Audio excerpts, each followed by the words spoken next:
ایک تابعی بزرگ تھے حضرت ابو عبدالرحمن فروغ صاحب تاریخ بغداد نے لکھا ہے وہ جہاد پہ چلے گئے، 30,000 دینار اپنی بیوی کو جاتے دفعہ دے گئے، کہنے لگے لو پاس رکھ لو، اور بیٹا بھی ماں کی گود میں ہی تھا، کچھ نے لکھا پیدا ہو چکے تھے، کچھ کا کہنا ہے کہ ان کے جانے کے 1-2 ماہ بعد بیٹے کی ولادت ہوئی، اور بیٹے کا نام کیا ہے؟ ربیہ بن ابو عبدالرحمن، اور یہ بیٹے وہ ہیں جو حضرت امام مالک جیسے لوگوں کے استاد ہیں، حضرت حسن بصری جیسے لوگوں نے ان سے پڑھا، خود جہاد پہ چلے گئے۔ آج تو فوجیوں کی نوکری ہے نا جی، ان کا یہ نظام ہے کہ وہ جاتے ہیں، انہیں تنخواہ ملتی ہے، چھٹی پہ آتے ہیں۔ اس زمانے میں یہ تھا کہ مال غنیمت سے حصہ ملتا تھا، اور فتوحات کا یہ طریقہ تھا کہ یہ علاقہ فتح ہوا تو آگے چلے گئے، وہ فتح ہوا تو آگے چلے گئے، وہ فتح ہوا تو آگے چلے گئے، کسی نے لوٹنا ہے تو پابندی نہیں تھی، لوٹ سکتا ہے۔ کچھ لوگ جہاد میں ہی رہتے تھے۔ حضرت ابو عبدالرحمن فروغ 27 سال جہاد میں رہے، 27 سال۔ یہاں تو خاوند باہر ہو تو بہت ساری عورتیں کہہ دیتی ہیں کہ تیرے ابے نے تو صرف پیسے کمائے ہیں، مصیبتیں تو ساری میں نے دیکھی ہیں، معاذ اللہ۔ بعض جگہ، سب نہیں لیکن بعض جگہ کہہ دیتی ہیں کہ وقت تے سارے میں کیتے۔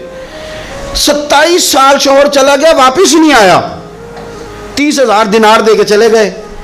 27 سال کے بعد خیال آیا گھر کا، اب بیٹا محدث بن گیا، عالم بن گیا، اور کمال یہ کہ رہتے کہاں تھے؟ حضور کے مدینے میں، مدینۃ النبی میں، مدینہ منورہ میں صلی اللہ تعالی علیہ وسلم۔ اور ان کے صاحبزادے حضرت ربیہ یہ مسجد نبی میں، حضور کی مسجد میں بیٹھ کے نبی پاک کی حدیث پڑھایا کرتے۔ آئے گھر، دروازے پہ دستک دی، صاحبزادے نے دروازہ کھولا، نہ باپ بیٹے کو پہچانتا ہے نہ بیٹا باپ کو۔ جناب ابو عبدالرحمن اندر داخل ہونے لگے تو صاحبزادے نے کہا بوڑھے میاں میرے گھر میں بغیر اجازت کے کیوں داخل ہو رہے ہیں؟ تو وہ کہنے لگے تو بتا تو نے میرے گھر پہ قبضہ کیوں کر رکھا ہے؟ اب جب بات زیادہ بڑھ گئی تو دونوں جانب سے لوگ جمع ہو گئے، شور اٹھا تو اندر سے والدہ نے سنا، پردہ سرکا کے دیکھا کہ میرے شوہر آ گئے 27 سال کے بعد، 27 سال کے بعد۔ تو آپ اپنے صاحبزادے سے کہنے لگی بیٹا ان کو اندر آنے جو، تمہارے والد ہیں۔ بڑا روئے باپ بیٹا، بڑا روئے۔ ماں اور بیٹے کی محبت کا بھی اندازہ نہیں، پر قرآن پاک پڑھے نا تو 2 مثالیں باپ اور بیٹے کے پیار کی بھی ملتی ہیں۔ ایک حضرت یعقوب علیہ السلام کا جناب یوسف سے پیار، اور ایک حضرت ابراہیم کا حضرت اسماعیل سے پیار، اور جناب اسماعیل کی جناب ابراہیم کی فرما برداری کی مثال، اس کا بھی جواب کوئی نہیں۔ باپ اتنا رو رہے ہیں اور بیٹے کی یاد میں، اس کا بھی اندازہ کوئی نہیں کر سکتا۔ باپ بیٹا مل کے بڑا روئے۔ عصر کی نماز کا وقت ہو گیا، حضرت ربیہ جو محدث ہیں وہ وضو کر کے مسجد شریف چلے گئے۔ یہ ابھی چونکہ سفر سے آئے تھے، انہوں نے کھانا وانا کھایا، تھوڑی دیر بیت گئی تو یہ نہیں پوچھا پیچھے حال کیا رہا، پوچھتے ہیں اپنی بیوی سے میرے 30,000 دینار کہاں ہیں؟ تو اہلیہ کہنے لگی مسجد جائیں نا، حضور کی مسجد میں عصر پڑھ کے آئیں، پھر میں بتاتی ہوں پیسے کہاں ہیں۔ حضرت ربیہ نے امامہ باندھا، جبہ پہنا، حضور کی مسجد میں بیٹھے اور حدیث پاک کا درس دے رہے ہیں۔ سامنے حضرت حسن بصری جیسے، امام مالک جیسے لوگ بیٹھے ہیں۔ حضرت ابو عبدالرحمن فروغ جو ان کے والد تھے، عصر کی نماز پڑھ کے نا تو پوچھتے ہیں ایک شخص سے یہ کون ہے نوجوان کالی داڑھی والا، عمر زیادہ نہیں پر کس طرح شوق سے حضور کا دین بیان کر رہا ہے، کون ہے؟ تو بتانے والے نے کہا کہ حضور ایک نا ابو عبدالرحمن نام کے بزرگ ہیں، وہ 27 سال سے جہاد میں گئے ہوئے ہیں، یہ ان کا بیٹا ہے۔ یہ سنا کہ میرا پتر اتنا بڑا عالم، چھم چھم آنسو بہے، داڑھی بھر گئی آنسو، حضور کی مسجد میں تشکر کے آنسو، خوب روئے، خوب روئے۔ اٹھے گھر گئے، اور جب آنسوؤں بھرا چہرہ لے کے گھر آئے تو اماں ساری بات ہی سمجھ گئی، کہنے لگی دیکھا ہے وہ بیٹے کو حدیث پڑھاتے، اب پتہ چلا میں نے آپ کے 30,000 دینار کہاں خرچ کیے، میں نے آپ کا پیسہ ضائع تو نہیں کیا۔ تو حضرت ابو عبدالرحمن فروغ فرمانے لگے رب تجھے صلہ دے اور میری طرف سے بھی دے، تو نے تو کمال کر دیا ہے، حدیث تیرا بیٹا پڑھا رہا تھا اور قد میرا اونچا ہوتا جا رہا تھا، سبق تیرا بیٹا دے رہا تھا اور یوں لگ رہا تھا کہ درجے میرے بلند ہو رہے ہیں۔ ہمارے ہاں نا امیر کا تو ویسے دل کرتا ہے کہ وہ امیر لوگوں کے ساتھ دوستی رکھے، ان کے تو ویسے ہی بڑے مسئلے ہیں بیچاروں کے، انہوں نے اپنے کام نکلوانے ہوتے ہیں، تاجروں کو کچھ سیاستدانوں سے ربط رکھنا پڑتا ہے، بڑے بڑے مسئلے ہیں، بڑے بڑے مسائل ہیں،